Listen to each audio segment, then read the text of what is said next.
Hello everybody, good morning and happy Monday and happy last day of Hanukkah, or sad last day of Hanukkah. We're going to wait for some of you to join and for Michali to join, of course. We have a challenging question today and we're going to address it, and I hope that 10 minutes is going to do it justice. Thank you for joining Shoots Photography and King and Michali. Let me add you.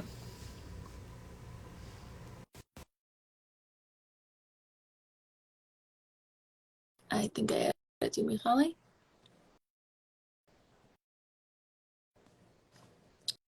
Let me try that again. Oh.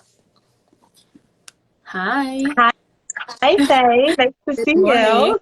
Likewise. Good morning. I feel like we can talk for like 10 minutes about how sad we are that Hanukkah is like leaving right now, but Oh my gosh, I'm so sad. I'm so sad. me too. Yeah. Like, if someone like watches this video, connect like back to back with like last week's video, like for sure my voice is like 10 decibels like underground. Oh my god. I know exactly what you mean. I think the 8 days just fly. It's crazy. Totally. I'm so sad. Okay, I whatever. think I'm just gonna continue with this sufganiyot eating till the end of the month, though. You know, I'm glad Rosh Chodesh was just now, so I have a whole month. I love how you're like doing the Jewish month when it works on like the month. Of course, isn't that the real month? Totally. I love it. I needed that this morning. Yeah. Okay, Alrighty, so shall we? Yes. I already introduced Ty. I said we have a challenging question for today. And I said, I hope 10 minutes does it justice. And I also want to say that, like, I'm by no means an expert in this space, and I don't know how you want to say about yourself in this space, but, you know, this is a conversation, and also, like, we're open to, at least I'm open to, and I'm sure you are as well, to people, you know, correcting or asking questions about it after, in terms of like, I don't know if that was, you know, the most sensitive thing to say or not the most sensitive thing to say, because like I said, I'm not an expert and I don't want to offend anybody or hurt anybody with my words. So I want to put that out there. Okay, and I'm gonna copy you. Okay, please, yeah. And I'm just gonna also say, well, this is not my subspecialty. So my specialty is sex therapy and relationships. Yeah. A subspecialty would be to work with the LGBTQ community. And that's not necessarily, well, I'm very comfortable working with people from the community. It's not necessarily my subspecialty, and I want to put that in there too. And to piggyback on that, I think that there would need to be like a subspecialty for working with the LGBT community and the Jewish community, because I feel like that's a completely different dimension. So like, this is so niche and it's so sensitive, and therefore, I mean, I think that today's question anyway speaks more about feelings, which are, you know, very general, and that's, I think, where the conversation, at least on my end, would stem from. But I also think that niche support is needed for such a niche specific issue, and I want to encourage whoever has these type of struggles to really seek out that niche support. Like, getting the support from somebody outside the community is going to be very different than getting it from somebody that really understands the nuances of the Jewish community, and you deserve to get nuanced treatment. 100%. I think that the therapist, regardless of their background, needs to be seriously culturally competent when it comes to working with Jewish people, specifically impacted or struggling with or trying to live with this. Exactly. And there are people, some of my colleagues, this is exactly what they do. So, amazing. Help and support is out there. Because I feel like we're beating around the bush, like classic. Like. Okay, so the question is, my sister changed gender, cut her hairs, a boy's haircut, and shave. I'm so embarrassed and mad. So I think that, I'm just going to jump in. I think that there's a few things here. There's the bucket of the sister's journey and process. There's this person's feelings around this. And then there's this person's goal. How do they want to feel around this? And I think all three of those things is really important. I somewhat recently listened to a podcast where Rabbi Penner from YU, the head of I believe he's the head of the REITs program there. He and his son who is an openly gay man, did a podcast together and talked about the dissonance and the struggle of balancing Jewish values with his son's real identity. And one of the things that Rabbi Penner really highlighted, which I absolutely loved, was having respect and compassion for each other, regardless of religious differences. And I'm going to kind of echo that sentiment in my answer here. I think that, you know, whether or not, you know, this person believes that it's right or wrong for their sister to change their gender is almost like a moot point. Because it's really up to this person to decide what they want to do with their sexual identity. But what do you do as the sibling, right? First of all, your feelings are so valid. Yeah. If you look at the context, right?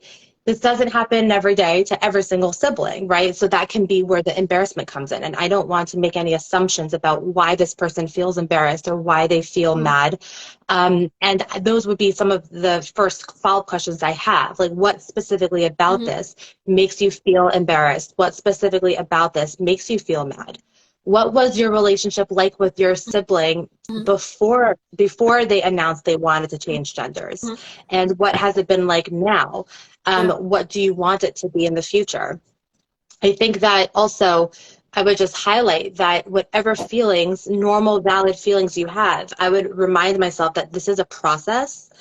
And it's really important to know that even if you're experiencing intense negative feelings, that those can be expressed in an appropriate way, always with kindness and compassion and respect. And so if it's kind of like, you know, in kindergarten they say, right, if you have nothing to say, don't say anything at all, right? So it's kind of like that. If this person is really struggling with the intensity of their feelings, I would highly encourage them to A, seek support, and B, wait until they've processed their own feelings and can have a real respectful, kind, compassionate dialogue with their sibling.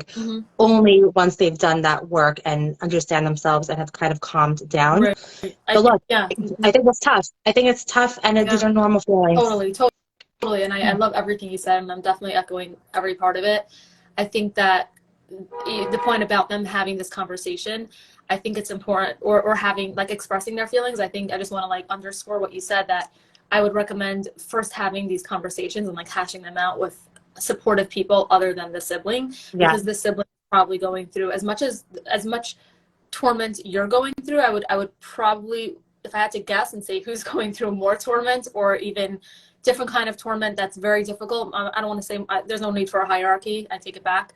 But they're going through the same torment or something similar, right? So you don't necessarily want to have a conversation, because even if you're in the place of, like, I want to have this, like, amazing, healthy dialogue with you, but if that other person can't even meet you 50% of the way, then it's not going to end well. So you really want to make sure they're getting that support. I want to just support what you're saying with some research. The research when it comes to suicidality in the LGBTQ community is it's scary. There's a much higher prevalence of suicidality in that community than other communities. And then specifically when it comes to transgender, the T of the LGBTQ community, for those of you who are not well versed in this, there's even a higher level of prevalence when it comes to suicidality. And so I just really what you're saying, like, to really be careful and mindful of that. This is probably a hellish process, given the context, given where you come from, and also what the process entails. It's grueling, and just to kind of be mindful of, there's likely to be a lot of anxiety and depression, and it's not your job to fix it, but it's your job to not exacerbate it. And you don't have to support it if you're not up to that yet. And I like what you said, to first process the feelings, but ultimately then to show love, to show love. Right. And I think that love starts with yourself. And I think, like, getting down, like, really getting into the details. I liked what you said about all your follow-up questions. And I think that I'm encouraging this questioner to really, really get the support that you need at this point. Like, it's not something to push under the rug. Like, this is a big deal for you. Forget about the sibling. Like, this is a big deal for you. and your family, but everybody's an adult now and they need to take care of themselves and they're responsible for getting that help. So if your family's not getting the support that they need, that doesn't mean you don't. So you need to seek out that support and really, really process those feelings, the embarrassment, the shame, the anger, the confusion, the whole gamut of every feeling. And that doesn't mean you're going to feel better. That just means that you're going to, in the future, thank yourself for what you did. And at some point come to settle down into the reality of whatever that may be. I love that. And I love that it sounds like that what you're saying, it feels like, okay, this is like a process. This is a journey. Mm-hmm. And you may feel really yucky in the here and now, but over time, you know, there's almost like, it's like a process of grief in some ways, mm-hmm. right? Like, especially like there is a shift in gender. Mm-hmm. So it does feel like you're losing the sister. Mm-hmm. There is grief with that. And there can be anger. Yeah, there could be a lot of anger just because it's like, well, why are you leaving me? You know, I don't want to make any assumptions, but I think that whenever there's a change in gender, then there is real grief and processing around, I just lost the person that I thought I had. Mm-hmm. Before we can kind of reorient ourselves to a new person, we have to first really kind of come to terms with what we lost, right? Totally lahavdil, like on a totally separate note, but this is kind of like a similar analogy.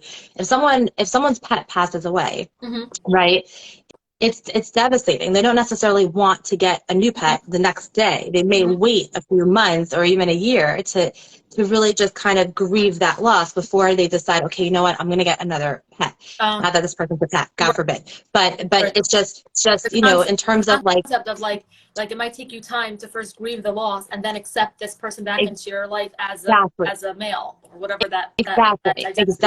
Exactly. So I think that takes time, and the grief process looks and feels different for every single person, mm-hmm. you know. So we're talking about the stages of grief, right? This person may be in the first stage, like they might just be shocked.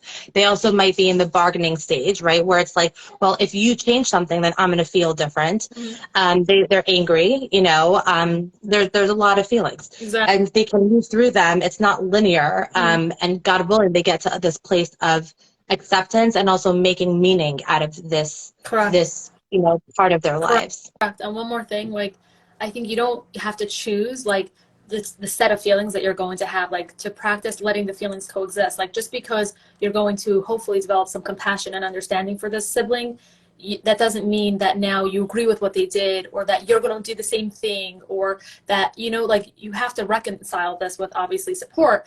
But the concept, this is like the ultimate of accepting duality and complicated feelings all in one. Yeah. You know, grieving and accepting and compassion and love and anger and hurt and betrayal and the whole gamut of it, and also not fearing that you lose yourself in amidst all that kind of emotional chaos, but realizing that you can have that range, and that one feeling doesn't negate the others. I think that's like a big piece over here, because it's like, oh, if I accept this, or if I have compassion, then what does that mean about me, or what does that mean, right? Like I think there's that whole fear, I think especially in the Jewish community, where it's like a feeling all of a sudden becomes an identity versus a feeling. So I wanted to put that out there, that having a feeling of compassion to that person doesn't mean anything else other than you working on yourself to have compassion for another human who happens to be your sibling, right? I love that. I love that. And I think you articulated so beautifully that idea of like the duality piece, that there is room to hold space for both. Mm-hmm. And that's the work. That's the work. In this case, it might not be both. It might be 10 different feelings. Like usually we're like, let's hold like great gratitude and sadness together. Like, let's see if we can do that. Exactly. You know? And this is definitely putting you to the test of having like a lot more, juggling a couple more feelings that are probably more intense. And I'm sending you so much love and compassion. And I feel like you are as well, Michali. And as well for the sibling and for your family, and to know that this is, like you said, like ultimately, hopefully you will find meaning from this experience, and to go through it with that kind of perspective of like, even if I don't understand the meaning now, there's something that's going to come out of this that's going to be in service of me in my life. Yes, beautiful. Alrighty, thank you, Michali. I'm sorry, say that again. I hope we did this justice. I will say. So. Yeah, I think the feedback will let us know. Although, like, I'm not so great at like listening to feedback, but I feedback to this I would appreciate. So if anybody's listening to this, I definitely, like, this conversation came from love and care. It was very easy to just avoid the conversation, not choose this question, but I felt like our community is strong enough to have this conversation, and I felt like there's no better person to do it with than you, Michali. So I appreciate you always stepping up to the plate. Thank you. And I think that this is an important conversation to have and to express. Yes, I am so with you. And I think OK Clarity, and you are incredible for bringing these conversations, and putting them on the table to be discussed and looked at. And I think this is one of many. I think that this is a very complex topic, and it's very nuanced. And so, for anyone listening, this isn't the one and only conversation, but this is a start, I think, of a conversation. Exactly. Thank you so much, Michali. This was great. I feel proud of us for having this conversation, and like, I feel like we did it justice. I guess we'll hear feedback, because it's not important so much what I feel, as much as the people that listen, and hopefully they feel heard and seen. And yeah, thank you so much, Michali. Thank you everyone for tuning in, and we'll see each other next week, God willing. Take care. Enjoy the show. Take care. Bye.